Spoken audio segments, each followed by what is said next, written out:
bienvenue pour la reprise d'Interview dans le canapé. C'est magnifique, c'est beau. Aujourd'hui, je suis avec un invité, on peut dire de marque, un homme, que dis-je, un objet, une théière, la plus belle théière de France, on va pas se le cacher. Je ne sais pas s'il y en a d'autres, hein. Bienvenue à toi. On va t'appeler le matérialiste puisque c'est ton nom de chaîne, tu vois, on va pas t'appeler autrement. Comment vas-tu? Eh ben, moi, je vais bien, mon beau Lorenzo. Je vais très très bien. Arrête, tu vois, je t'avoue, j'ai déjà la théière qui bande, hein, on va pas se le cacher. Est-ce que tu es content d'être dans ce canapé? C'est la grande Bah, question. carrément. Ah ouais. Je pensais que ça allait être fini en fait, à interview dans le canapé, mais en fait, tu reprends et ça, c'est vachement cool. Bim, j'arrive, hop, tac, surprise, Il tu vois. revient, il sort de nulle De part. nulle part Voilà. comme Batman. I'm Batman. On se calme. J'ai envie de te dire, on va commencer tout doucement. On va commencer avec quelque chose de simple. Comment et pourquoi as-tu commencé YouTube? Je pense que c'est un peu une question qu'on doit te poser souvent et que t'en as marre de répondre, mais je te la pose. Pas vraiment. On me pose pas souvent cette question. D'habitude, c'est oh, t'as combien d'abonnés? Est-ce que tu gagnes de l'argent? Machin. Bon, c'est ça en général les questions qu'on me pose. Mais bon. Alors, il y a plusieurs raisons. Alors, il y a une des raisons. Alors déjà, faut savoir au tout départ qu'à l'époque, je me suis pas lancé sur YouTube, enfin, je me suis lancé sur YouTube en janvier 2015 sous une autre chaîne. Donc, je vais pas vous la donner, hein, forcément, mais à l'époque, c'était carrément différent. J'avais 16 ans, j'étais vraiment plus jeune que ça, et à l'époque, je voulais faire de la radio. Et oui, et du coup, heu, le problème, c'est que, j'étais pas vraiment j'avais pas vraiment de bagou, j'étais pas très doué à l'oral et je bégayais un peu plus, voilà. Déjà le mauvais exemple.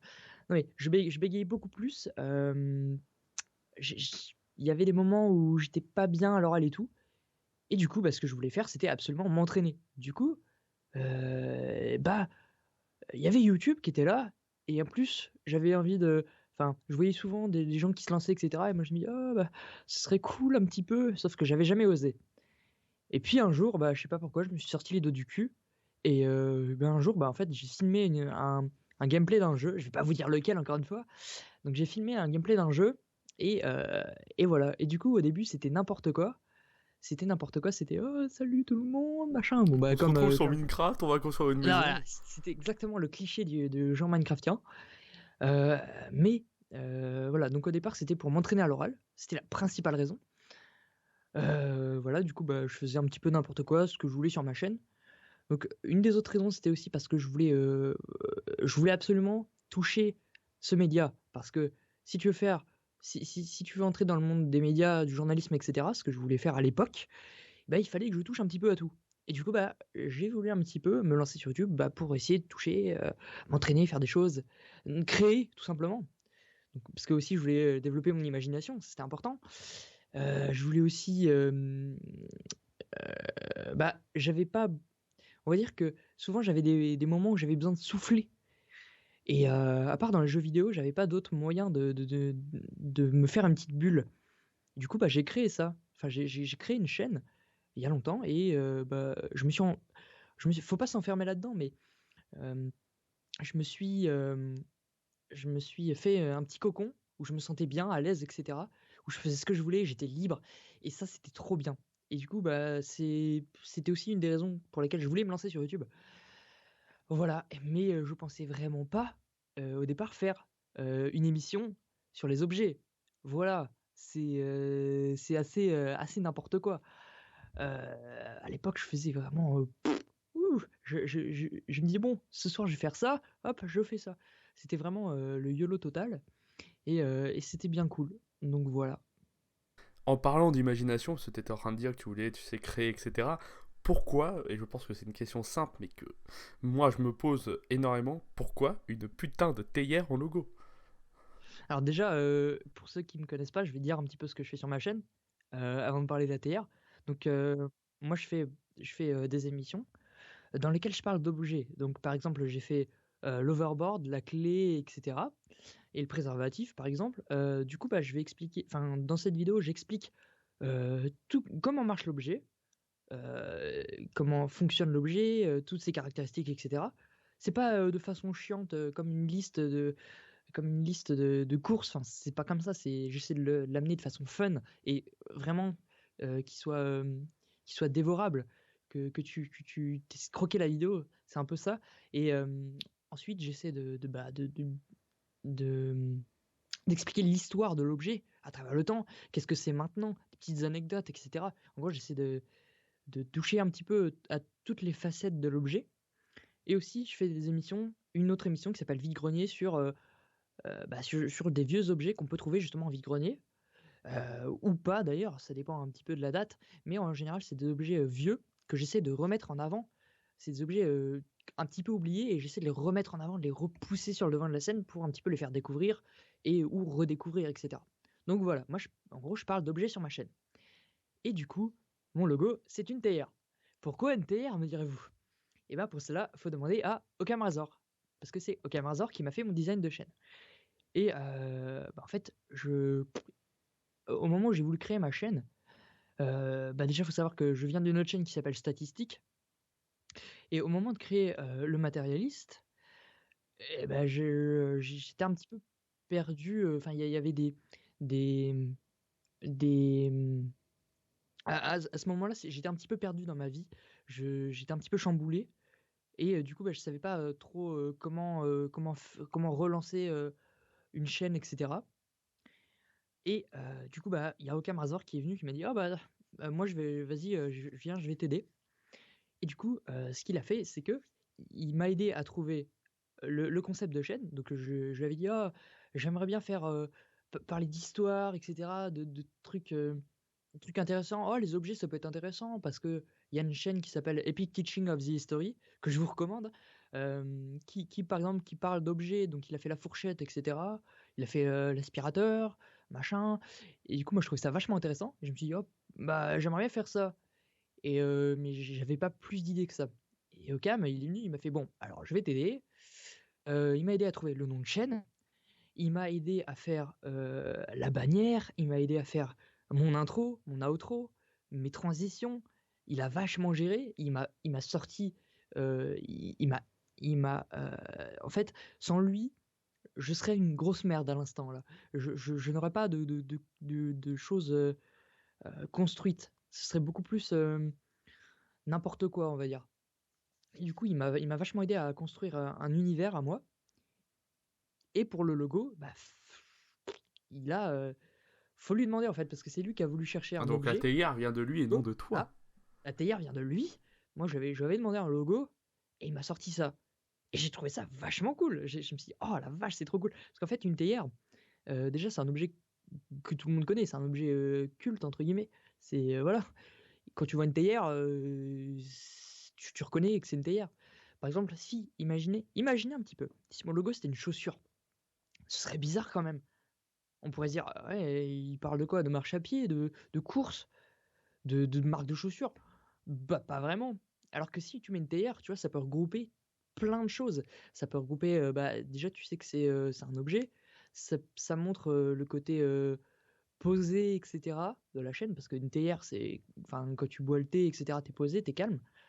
C'est un petit peu l'ambiance que j'essaie de dégager dans mes vidéos. Et tout simplement, l'objet, c'est un objet. Par exemple, quand tu vois une théière, il y a des gens que je connais, quand ils voient une théière, ils pensent direct à mon logo. Bah voilà. Et Occam Razor, il a pensé à tout. C'est un génie, ce mec. Voilà. Et c'est pour ça que c'est une théière, parce qu'il il a voulu mettre une théière.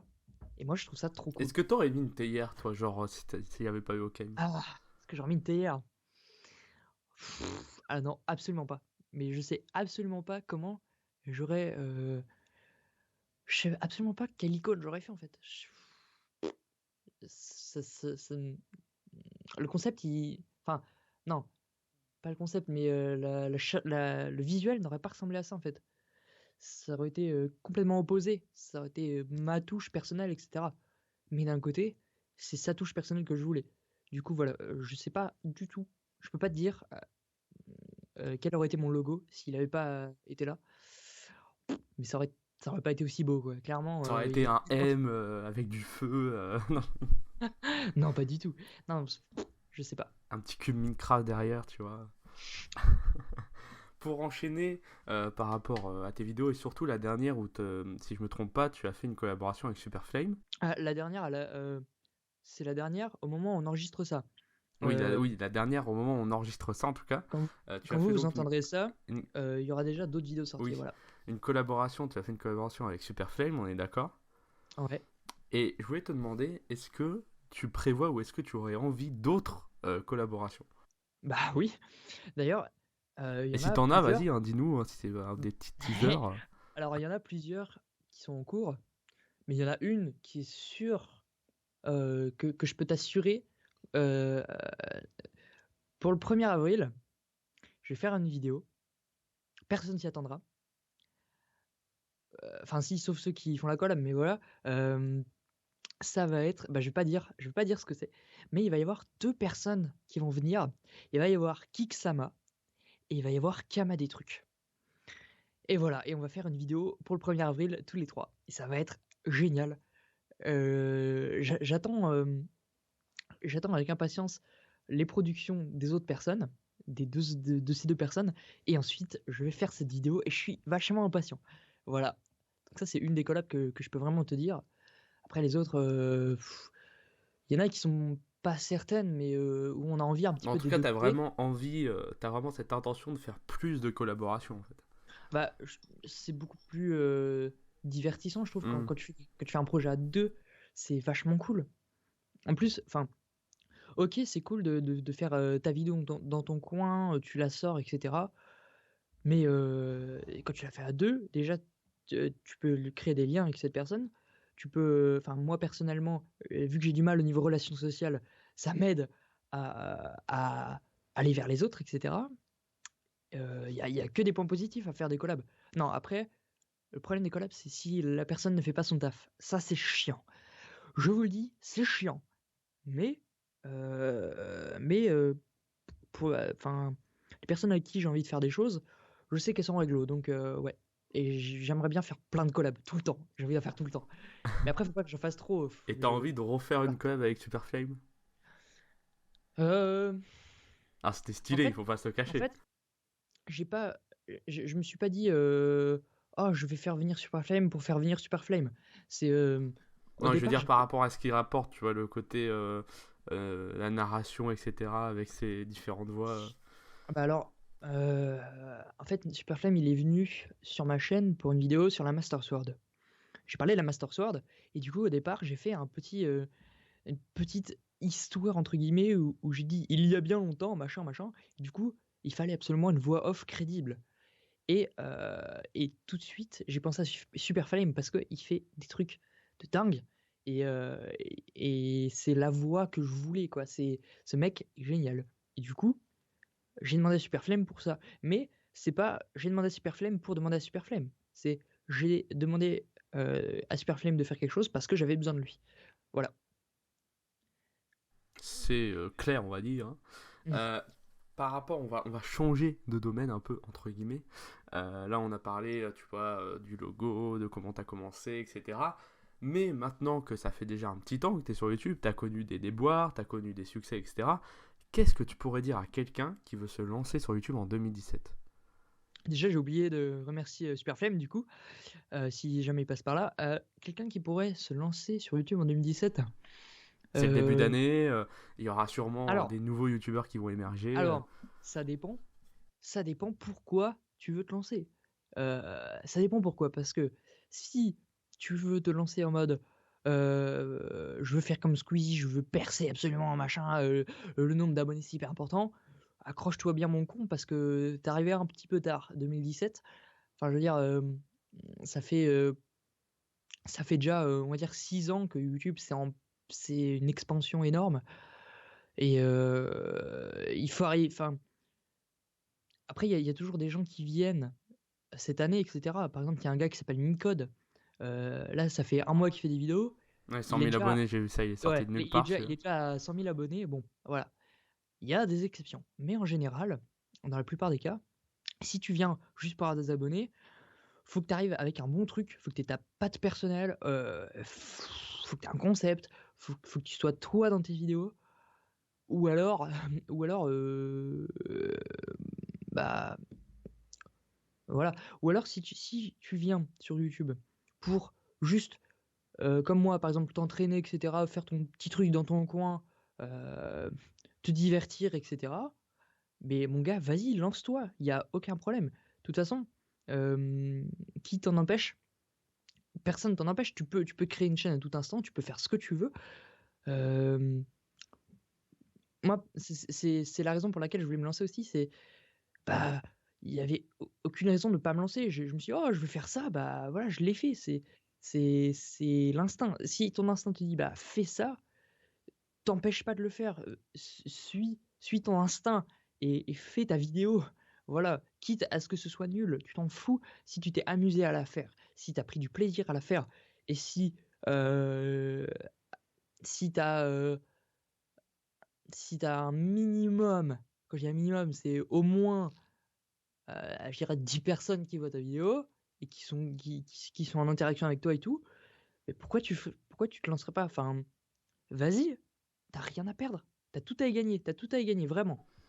Et puis c'est ça aussi un peu ce qu'on peut appeler la magie de YouTube, si on peut appeler ça comme ça, c'est le fait que n'importe qui, faut le redire, parce que beaucoup de gens aiment bien critiquer YouTube ou quoi, mais n'importe qui peut du jour au lendemain créer n'importe quel contenu, tant que ça reste, tu vois, pas, je sais pas moi, du pornographie, mais n'importe quel contenu sur YouTube et avoir une audience, avoir des gens, c'est quand même C'est incroyable clair. comme truc. C'est clair. Mais surtout que si tu te lances, tu vas développer des compétences que tu n'imaginais même pas. Tu vas savoir, enfin, après, il faut un certain bout de temps, mais tu vas savoir déjà mieux parler, tu vas savoir monter une vidéo. Je peux te dire que si tu veux être en entreprise, si tu veux travailler en entreprise, etc., et que tu sais déjà monter des PowerPoint, des vidéos, etc., et bah, t'as un putain d'avantage, quoi. Enfin, genre, c'est génial. Si t'arrives à développer de l'humour ou développer des centres d'intérêt, des passions que tu soupçonnais même pas au départ, bah, c'est trop cool. Enfin, je veux dire, si au départ t'aimes pas trop le jeu vidéo et que tu veux faire, tu veux faire un gameplay parce que t'as envie de t'entraîner à l'oral machin comme moi, et que tu découvres au final que t'es vraiment un passionné des jeux vidéo, bah c'est génial. Tu vas forcément découvrir un truc trop cool si tu te lances. Tu vas pas, tu vas pas stagner comme au départ. Tu vas, tu vas forcément développer quelque chose. Et ça, c'est génial, je trouve.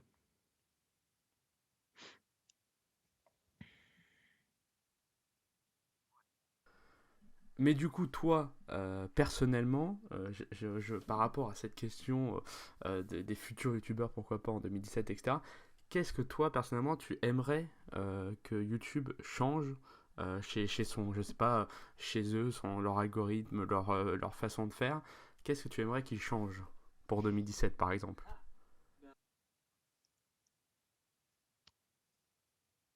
Ah, bah facile. J'aimerais qu'il y ait un petit onglet en plus, du genre, les tendances entre guillemets pour les plus jeunes Les youtubeurs, découvertes, etc. ouais. Voilà, les découvertes. Parce que YouTube, c'est une entreprise, ils en ont rien à foutre des petites chaînes. Euh, Ils se focalisent largement sur les grosses chaînes. D'ailleurs, il se passe des trucs tellement énormes que plein de gens ne savent pas au niveau des grosses chaînes, que je peux vous dire que vraiment, YouTube va voir les gros youtubeurs, etc. Il se passe des choses derrière, et les petits, bah, il les laisse de côté, quoi. Et si jamais il y a ce mec a du potentiel et qui peut monter, YouTube peut s'intéresser à lui. Mais sinon, une personne peut rester 2 ans dans son coin à faire un truc de super bonne qualité et pas être vu. Parce que, comme par exemple, Okam Razor, il avait 1500 abonnés au bout de je sais pas combien de temps. C'était n'importe quoi. Enfin, il aurait pas dû être mis à l'écart comme ça. J'aimerais bien qu'il y ait une fonctionnalité qui permette de montrer les chaînes comme ça, qui valent le coup largement, et de les montrer à un gros public. Parce que là, les trucs qui sont montrés à gros public, c'est des trucs accessibles. C'est des trucs, par exemple, c'est des ouvertures de cartes de David Lafarge. Après, je dis pas que c'est pas bien, mais faut montrer d'autres trucs aussi. Oui, mais Parce c'est que ça, si on montre toujours la même chose, voilà. le problème, c'est surtout que ce qui est mis en avant dans les tendances, c'est les choses qui marchent, qui du coup vont plus marcher avec les tendances, qui du coup vont se retrouver en tendance, qui du coup vont plus... Enfin, tu vois ce que je veux dire? Ouais. C'est un cercle vicieux, ce truc, hein. Bah après, une personne qui commence peut très bien se retrouver en tendance et ensuite se retrouver en tendance encore, etc. Mais pour atteindre ce stade, et tu vas galérer, mon gars, Ouais, il y a hein. tellement... je pense que personne n'a encore trouvé l'algorithme exact des tendances. Euh, C'est je- c'est tellement complexe à comprendre parce que, exemple, un jour, l'Inquétéracide, là, il n'y a pas si longtemps que ça, quelques semaines, avait fait un essai où ils avaient dit likez tous cette vidéo, tu vois, pour voir. Et ils ne s'étaient pas retrouvés en tendance alors qu'ils avaient 300 000 likes, tu vois. Hmm. Et c'est quand même, tu vois, tu te dis, il y a quelque chose qui cloche. Tu te demandes, tu commences à dire, bon, comment ça se passe? Il faut payer, il faut, tu vois. Non. Parce qu'il y a aussi ça. Il y a aussi, tu sais, les chaînes de TV qui Hmm. payent, par Bah oui. exemple, pour avoir, mettre leur extrait ou mettre leur truc comme ça. Tu vois, t'en penses quoi, toi, de ça? Un peu comme tout le monde, hein, j'ai envie de dire. Ça... Après, il y a des gros créateurs qui sont mis en tendance, mais c'est justifié quand même. Par exemple, quand Norman sort une vidéo qui est en tendance, bah c'est justifié quand même, tu vois. Ça, c'est justifié. Mais si t'as lol, cette personne ne touche pas à mon poste, t'as fait ça, bah en fait, c'est un extrait de la télé. C'est Enora pas. Malagré meurt de faim. Non, mais c'est un extrait de la télé, c'est pas vraiment une création, tu vois. C'est comme Malaise TV, tu vois. Malaise TV, c'est cool, mais c'est pas vraiment une création, Et t'as tu peur, vois. toi, de cette intrusion de la TV sur YouTube? Euh, En fait, j'aimerais bien que ils prennent pas la place, tu vois. Limite, s'ils viennent en plus, je vais dire, c'est chiant, mais ok. Par exemple, il y a quand même des documentaires qui sont retransmis sur YouTube. Ça, c'est trop cool. Retrouver des documentaires qui datent de 10 ans, par exemple, sur un reportage qui a été diffusé une fois, le retrouver sur YouTube, ça, c'est génial. Vraiment, c'est Et génial. pourquoi pas, par exemple, faire un onglet TV, tu vois? C'est pas con. Bah, se C'est pas con. séparer comme ça le contenu d'internet et le contenu TV, tu vois. Et pourtant, moi je trouve du contenu TV des fois mieux que certains mis en tendance, hein. Mais c'est vrai que tu te dis, bon, ils sont déjà payés pour ce qu'ils font, ils sont déjà visualisés à la télé, et en plus de ça, ils viennent ici, pas prendre une audience, mais prendre une place qui est peut-être pas à la leur, quoi. Mais même pour eux, tu vois, je pense pas que ça leur apporte tellement. Si, si, YouTube, c'est un putain de média qui leur apporte beaucoup. Euh, c'est, par exemple, tu vois, Jean-Luc Mélenchon, enfin, je veux dire, il avait pas vraiment autant de popularité sur Internet avant sa chaîne. Euh, il avait une place à prendre et il l'a prise, tu vois. Bah, surtout qu'il l'a bien prise, on peut dire. Enfin, genre, quand tu regardes ce qu'a fait Florent Philippot, voilà. euh, Non, mais c'est, Avec sa enfin, je tasse veux dire, là. maintenant, il a beaucoup plus d'audience. Donc, si, quand même, YouTube, c'est énorme au niveau audience. Tu penses par exemple que YouTube peut influer sur la politique et la présidentielle?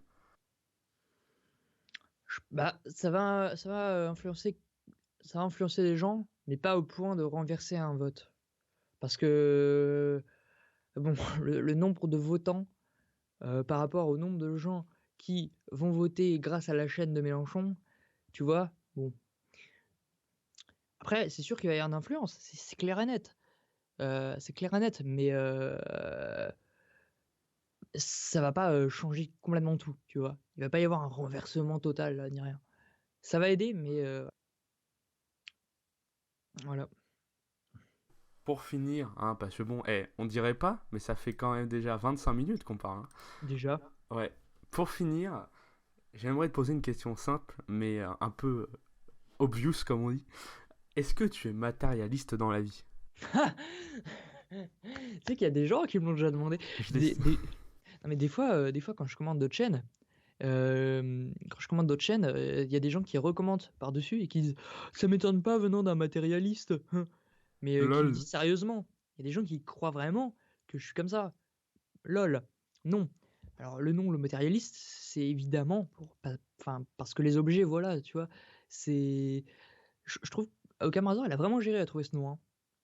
Mais non, je ne suis pas matérialiste du tout. Enfin, si, quand même, un petit peu. Je sais que quand j'étais petit, j'étais vachement, vachement attaché aux objets, quand même. J'ose pas trop l'avouer, mais quand j'étais petit, tu vois, j'aimais beaucoup faire les collections de. Tu vois, par exemple, quand tu ouvres un Kinder, quand tu ouvrais un Kinder avant, t'avais oh, un petit singe en figurine. Et du coup, moi, comme un gros stressé de la vie, il me fallait absolument tous les autres petits singes. Sinon, je me sentais pas bien. et il fallait absolument que j'ai toute la collection complète et j'étais très, très attaché aux objets comme ça et Grâce à quand toi, Kinder a fait 50% de chiffre d'affaires en plus, quoi. non mais j'étais très, très attaché aux objets et aujourd'hui, j'essaie de me détacher un petit peu de ça. C'est-à-dire que maintenant, si je casse des objets ou que je me les fais voler ou je sais pas quoi, bah, ça va être moins je vais vraiment moins y accorder l'importance. Mais avant, j'étais pas comme ça, hein, je peux te le dire. Ah ouais? Ah ouais, non, mais c'était n'importe quoi. Ouais, Mais alors, en fait, ouais, c'est la première fois que je le dis, hein, voilà. oh mon dieu, l'exclusivité, alerte closer, non, je rigole. Bah écoute, merci à toi. Hein, c'était vraiment une interview hyper sympathique et j'espère que tu t'es bien éclaté hein, dans le canapé, que tu étais bien installé. Je ne sais pas, Ouais. tu mettras une note à la sortie. Ah, moi, c'était très cool, je mets 9,5 sur 10. Oh là là, Par contre, je suis tout rouge. Hein. je suis désolé d'avoir un peu bégayé, et cetera. C'est-à-dire que, en fait, il est tard et du Ouais, coup, bah, je ce suis que un j'allais peu dire, fatigué. Je suis un peu il fatigué, du faut coup, que les gens sachent qu'il est quand même 1h37 du matin. ouais, du coup, bah, souvent, je cherchais mes mots, et cetera. Mais globalement, je pense que tous les gens qui sont restés jusque-là ont l'idée un petit peu de voilà. Je vous souhaite, à vous qui regardez, aux auditeurs, hein, une bonne fin de soirée, une bonne fin de journée, un bon repas. On sait jamais, ça tombe des gens manger devant nous, tu vois. Ah, c'est un peu glauque, hein, mais bon. Je vous retrouve sûrement dans 5-6 jours à peu près pour une autre interview dans 4-5-6 jours. N'oubliez pas d'aller voir, normalement, quand cette vidéo sortira, si c'est pas déjà fait, elle sortira normalement le lendemain, la vidéo du matérialiste. Allez voir, en tout cas elle sort le 14, allez voir sa prochaine vidéo. Je pense que vous n'allez pas être déçus, hein, on est d'accord. Comment dire, vous allez vous introduire dans un univers qui est énorme. Hein, on peut pas se cacher. Je vous souhaite à tous une bonne soirée. Bye love et je te laisse le mot de la fin. C'est parti. La scène est pour toi. Vas-y. Heu je vous aime et voilà. Bah, écoutez, on boit le thé quand vous voulez, avec ma théière.